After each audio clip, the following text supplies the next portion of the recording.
Right now, as you're listening to this, you are actually curating two completely different versions of yourself. Oh, absolutely. I mean, we all do it every single day. Yeah, like there's the version the physical world interacts with, the one who smiles at the barista, nods attentively in those long meetings, and just maintains this carefully managed public persona. Right, the external face. Exactly. But then there's the internal monologue, the raw, unfiltered feed of your actual consciousness, the sudden flashes of envy, those petty judgments, the deep The anxieties. stuff you would never dare say out loud to another living soul. Right. And we all rely on this massive, invisible firewall between those two versions of ourselves. We operate under this assumption that our minds are, well, the one truly private sanctuary we have left. Which is a very comforting thought. It is, but what if that firewall is just a complete illusion? Okay. Okay, let's unpack this. Because today's deep dive is going into a profound text, specifically Mark chapter 2, verse 8, and it really focuses on the moment Jesus knew exactly what the people around him were thinking. Yeah, and that is a deeply unsettling premise when we confront the actual mechanics of omniscience. Because, when we talk about reading minds today, we're really just talking about high emotional intelligence. Like being really good at reading a room. Exactly. Hmm. Human empathy is fundamentally an act of external observation. You're picking up on a microexpression, or maybe a slight shift in posture. Right, or like a change in the tone of someone's voice. Yeah, it's basically advanced pattern recognition. And the goal there is compassion, right? You want to figure out what a friend or coworker is silently struggling with so you can actually help them, not judge them. But it's still mediated through our physical senses. Precisely. You're ultimately just guessing based on the data they inadvertently leak. Which is why this historical account in Mark 2 completely breaks that paradigm. I mean, the text says, quote, Jesus knew right away what they were thinking. Yeah, he wasn't just really good at reading body language. No, not at all. The claim here is raw, unmediated access to human consciousness. It's this flawless knowledge that completely bypasses the external user interface. He's not deducing their thoughts from crossed arms. He's basically reading the source code of their minds in real time. It forces a total reevaluation of divine interaction. Because if a being has actual divine awareness, the physical tells just don't matter. Right. And to really grasp the weight of that, we have to look at the crucible where this happened. The setting isn't just background noise. Oh, the setting is incredible. So we're in Capernaum. It's this bustling fishing village, and Jesus is teaching inside a house. But this isn't some serene, quiet church service. Not at all. It's absolute chaos. Right. The historical accounts describe this claustrophobic scene. It's standing room only, shoulder to shoulder. People are spilling out into the dusty streets, just straining to hear. The doorway is completely blocked by a literal wall of humanity. And then comes this visceral, destructive interruption. Yes. 4 men show up carrying a paralyzed friend on a mat. And they realize they can't get through the door, so they climb onto the roof. And a first-century Galilean roof isn't made of acoustic ceiling tiles you can just pop out. No, it's like packed earth, thatch, and branches laid over heavy wooden beams. Yeah, dismantling it requires intense physical labor. They were literally ruining the house, dropping dirt and debris on the people below. Including Jesus. Right, including the teacher they're so desperate to reach. It is an aggressive, bold act of faith. So imagine the shock of that crowd. The daylight breaks through the ceiling, and this paralyzed man is slowly lowered into the center of the room. The physical crisis is undeniable. That's the only thing anyone is looking at. Exactly. I mean, if I'm in that crowd wiping dirt off my face, or if I'm one of those 4 friends looking down through the hole, I am expecting a magnificent physical healing. Of course you are. The man can't walk. Right, the problem is obvious. But Jesus completely bypasses the paralyzed legs. He looks at the man and tells him his sins are forgiven. That pivot from a glaring physical emergency to an unseen spiritual crisis is, well, it's jarring. Why address the spiritual when the physical tragedy is right there on the mat? What's fascinating here is that Jesus is radically redefining the hierarchy of human need right in front of them. Okay, how so? Well, in a first-century context, severe physical ailments were heavily stigmatized. People often conflated them with spiritual curses or, divine punishment. Right, like they did something to deserve it. Exactly. So the paralysis was devastating, obviously. But Jesus isolates the deeper, unseen fracture first. By bypassing the immediate physical crisis to declare spiritual amnesty, he's making a massive theological case. That humanity's biggest emergency isn't physical. Yes, it's alienation from the divine. Mm-hmm. Forgiving the man's sins addresses the root condition rather than just treating the visible symptom. Which fundamentally changes the stakes in that room. He isn't just acting as a doctor anymore. He's stepping into a jurisdiction that changes the entire power dynamic. Oh, big time. And by addressing that unseen spiritual reality, he triggers the real conflict with the religious scholars, the teachers of the law who are sitting right there in the dust watching this whole thing play out. And we have to remember who these scholars are. They represent the theological establishment. They're the gatekeepers, right? Exactly. Their entire lives were dedicated to preserving the purity of the law. In their strictly defined framework, forgiving sins wasn't just a polite blessing. It was the exclusive prerogative of the Almighty. Only God can clear the ledger. Because all sin is ultimately committed against God. So when a carpenter from Nazareth suddenly declares a man's sins forgiven, their internal alarm bells are just deafening. Blasphemy. Yeah. That's what they're thinking. Right. And blasphemy back then wasn't just a difference of opinion. It was a capital offense. It was the ultimate usurpation of divine authority. It's like, okay, these religious scholars are like rigid umpires who are so focused on the technicalities of the rule book that they don't realize the creator of the game is standing right in front of them. That is a perfect analogy.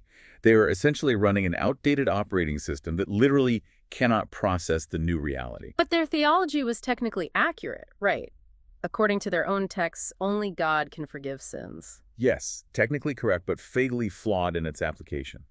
And it's flawed because they refuse to factor in the identity of the person they are judging. Because there was evidence. It wasn't happening in a vacuum. Right. Jesus had already provided profound validation that he wasn't just a rogue rabbi. Yeah, I mean, just before this, Jesus was baptized by John the Baptist, which was this massive political and religious event.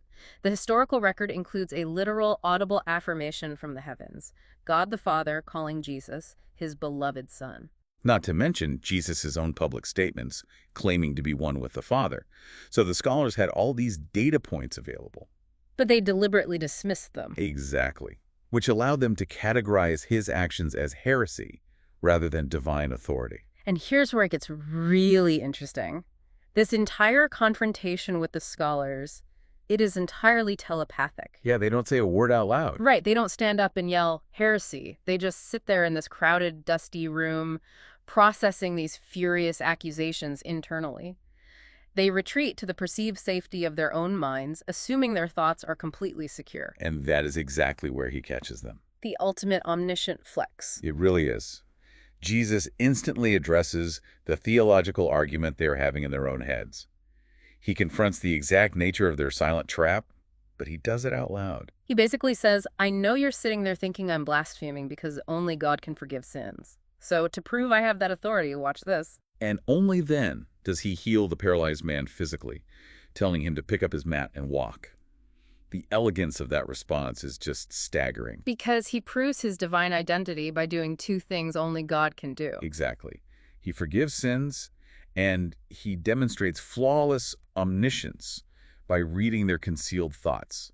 He dismantles their silent accusation by demonstrating the very divinity they were internally denying. And the physical miracle becomes the visible proof of that invisible authority. Undeniable proof. But man, that dynamic, standing face to face with undeniable proof and silently denying it in the safety of your own mind, that isn't just a historical quirk from the first century. No, it hits very close to home. Yeah, because if this level of omniscience is real, it completely destroys the modern wall we build between our public actions and our private thoughts. Think about this. You're on your daily commute, someone cuts you off in traffic, you smile, you don't honk, but inside, your internal monologue just committed a verbal homicide. Oh, absolutely. We all do it. We cycle through millions of fleeting thoughts every single day.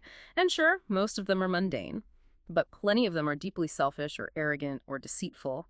And we usually operate under this comfortable fiction that if we don't act on those darker impulses, we remain entirely innocent. Right. We judge ourselves almost entirely by our external restraint.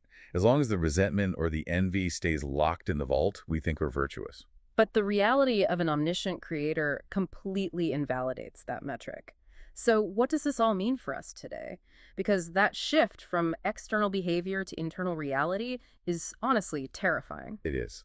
If we connect this to the bigger picture, it brings to mind the ancient prayer of King David, where he asks that not just his words, but the meditation of his heart be pleasing to God. Right, because harboring dark thoughts in a hidden mental space isn't a victimless crime if God is watching. Exactly. In fact, Concealing evil thoughts before a holy God is arguably worse than having a mere human catch you in an act, because God's awareness is infinitely greater. He sees the toxic root forming long before the actual fruit ever materializes.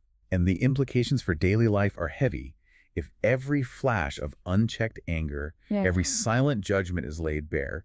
The idea of personal privacy is permanently altered. We are never actually alone with our thoughts. Which frankly makes the human mind feel like a relentless battlefield. I mean, the sheer exhaustion of trying to police every single fleeting thought, it seems impossible. Because it is impossible to do perfectly. Right. We're constantly swayed by stress, by exhaustion, worldly distractions. So if the Creator is tuned into the frequency of my chaotic mind, how do we practically manage this without living in a state of paralyzing paranoia? This raises an important question, because the goal can't be to just white-knuckle our way into having a completely blank, sterile consciousness. Nature abhors a vacuum. Right. You can't just try to think about nothing. Exactly. The strategy presented in the sources requires spiritual vigilance. You have to play mental offense. You can't just decide to stop thinking displeasing thoughts. You have to replace them. Yes.